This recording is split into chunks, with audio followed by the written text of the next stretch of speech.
सहारा प्रणाम।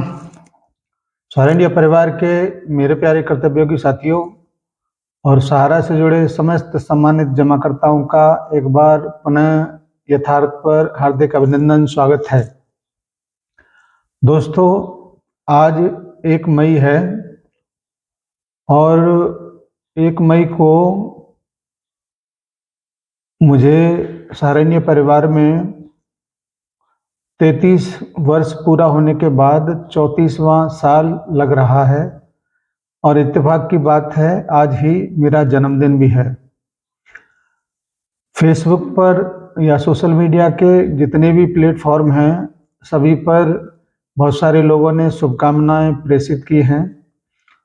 मैं ऐसे सभी साथियों का आभार प्रकट करता हूं और अभिनंदन भी करता हूं कि उन्होंने मुझे शुभकामनाएं प्रेषित की। इसके लिए आप सभी को आभार है। दोस्तों, वर्तमान की परिस्थितियों में जिस प्रकार से आप सभी पीड़ित हैं, यकीन मानिए उससे कम हम भी नहीं हैं, क्योंकि जिस परिस्थिति से आप गुजरते हैं, उस स्थिति और परिस्थिति से हम भी गुजरते हैं। लेकिन अफसोस इस बात का है कि हमारे पास समाधान करने की ताकत नहीं है, क्योंकि ये ताकत वर्तमान में सहारा इंडिया परिवार के पास में भी नहीं है, बल्कि सुप्रीम कोर्ट और सहकारिता मंत्रालय के पास है। जैसे 29 मार्च 2023 को सुप्रीम कोर्ट के आदेश से जो भुगतान का पोर्टल लॉन्च करने की व्यवस्था बनाई गई थी, वर्तमान में उसी पर ही हम लोगों को काम करना है, क्योंकि इसके अलावा आपके पास फिलहाल कोई विकल्प नहीं है। 3, 4, 5 सितंबर को जब सुनवाई होगी, विकल्प वहाँ से पैदा होने के अवसर जरूर पैदा होंगे, क्योंकि मेन समस्या वहीं पर है और वहीं से समाधान भी निकलेगा। आज 1 मई होने के बाद जून, जुलाई, अगस्त यानी कि 4 महीने का टाइम अभी उस सुनवाई में बाकी है। और निश्चित रूप से हमने जब 12 साल को गुजार दिया है, तो ये 4 महीने भी हम उसी संयम और विश्वास के साथ निकालेंगे कि हमारा समाधान जरूर होगा। हम आज की परिस्थिति में इस बात को सोच सकते हैं कि अगर सहारा इंडिया परिवार आपके समक्ष मौजूद है, तभी ये समाधान निकलने की उम्मीद है। अन्यथा इस देश में इतनी संस्थाएं आम जनमानस का पैसा लेकर खत्म हो गई, जिसके बारे में एक शब्द कहने के लिए किसी के पास वक्त नहीं है, बल्कि वो उसका समाधान कर भी नहीं सकते। लेकिन सहारा इंडिया परिवार के बारे में अगर सहकारिता मंत्रालय ने पहल की है या सुप्रीम कोर्ट के माध्यम से जो समाधान निकालने का कोशिश किया गया है, वो केवल इस वजह से क्योंकि सहारा इंडिया परिवार सक्षम है कि अपने कार्यकर्ता और जमाकर्ताओं के भुगतान कर सकता है। एक बात मैं और यहाँ पर कहना चाहूँगा कि जो वर्तमान में समय अभी 4 महीने का है, हम लोग अपनी पूरी ताकत लगाकर पोर्टल पर आवेदन करें, क्योंकि 10,000 रुपये एज ए वेरिफिकेशन के तौर पर आपको वहाँ पर मान्यता दिया गया है।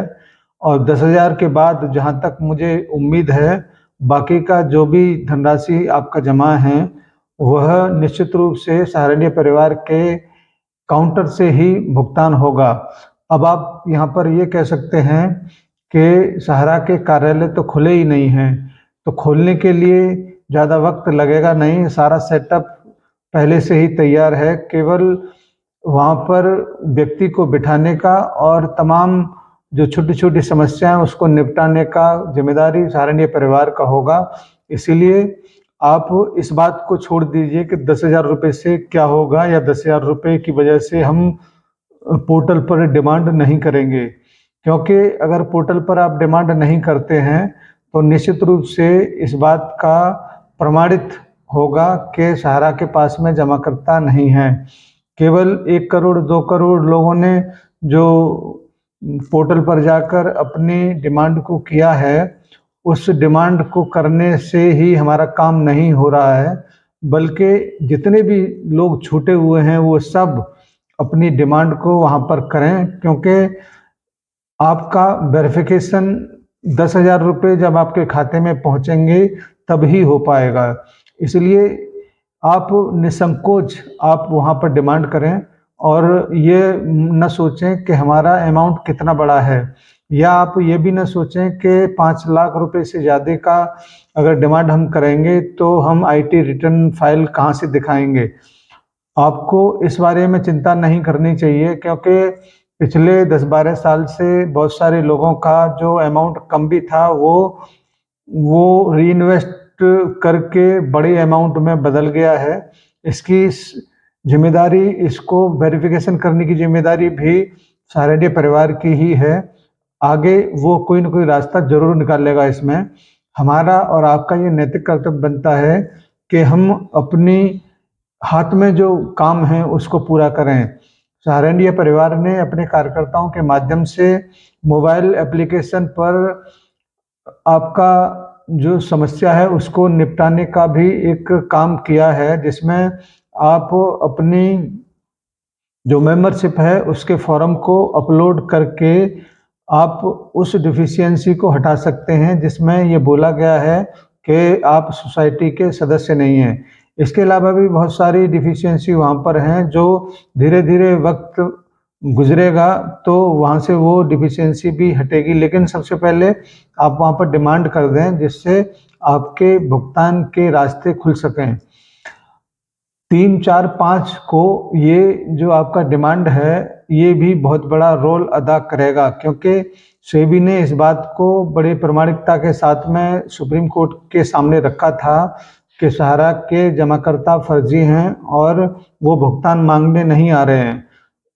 जब सुप्रीम कोर्ट के सामने आपके बहुतायत की संख्या में जमाकर्ताओं का पूरा डेटा सहारा के अभिवक्ता जब वहाँ पर सुप्रीम कोर्ट के सामने रखेंगे तो निश्चित रूप से सेबी की वो कही गई बात भी झूठी साबित होगी जिसमें उन्होंने फर्जी जमाकर्ताओं को बताया था।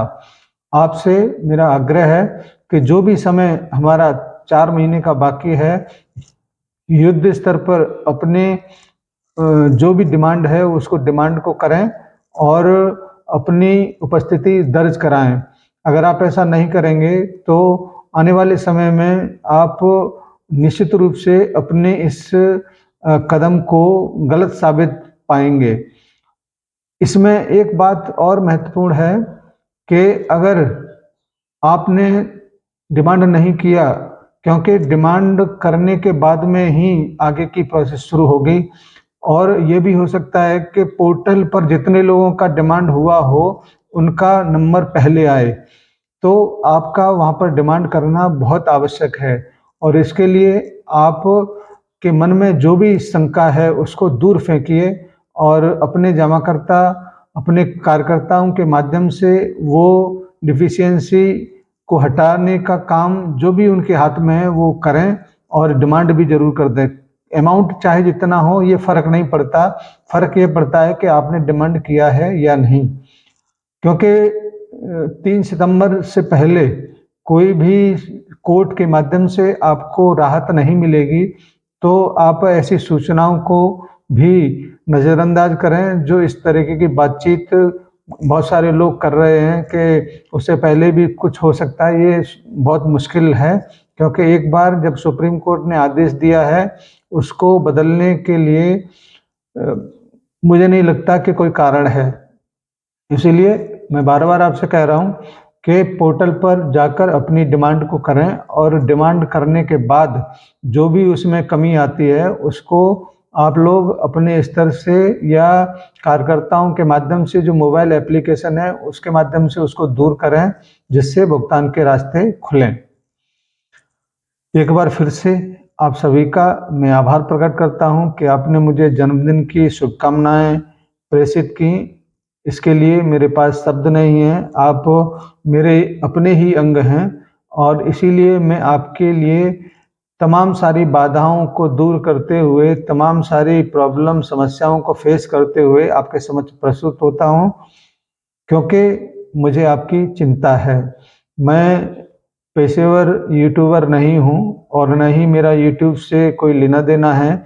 मेरा केवल चिंता इस बात का है कि मेरे कार्यकर्ता साथी कहीं किसी दूसरे भस्मासुर के चक्कर में न पड़े जिससे उसको तकलीफ हो।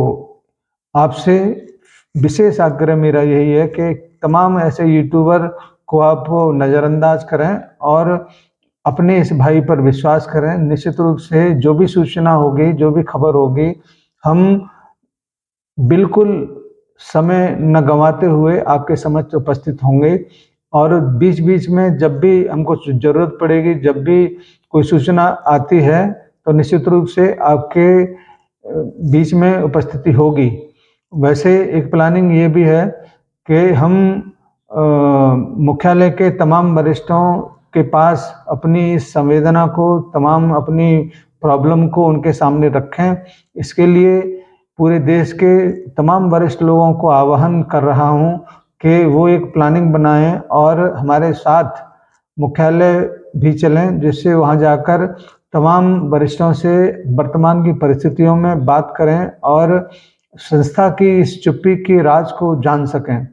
क्योंकि जब तक संस्था नहीं बोलेगी तब तक तमाम लोग उसके बारे में इस प्रकार की बातें करते ही रहेंगे। इसलिए संस्था का सामने आना बहुत ज़रूरी है।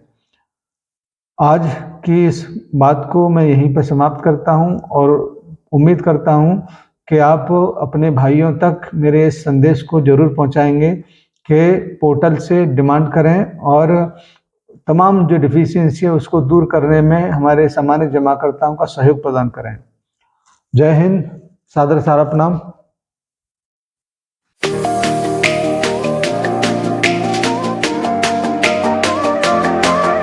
सहारा इंडिया परिवार, आत्मविश्वास की ताकत। सहारा प्रणाम।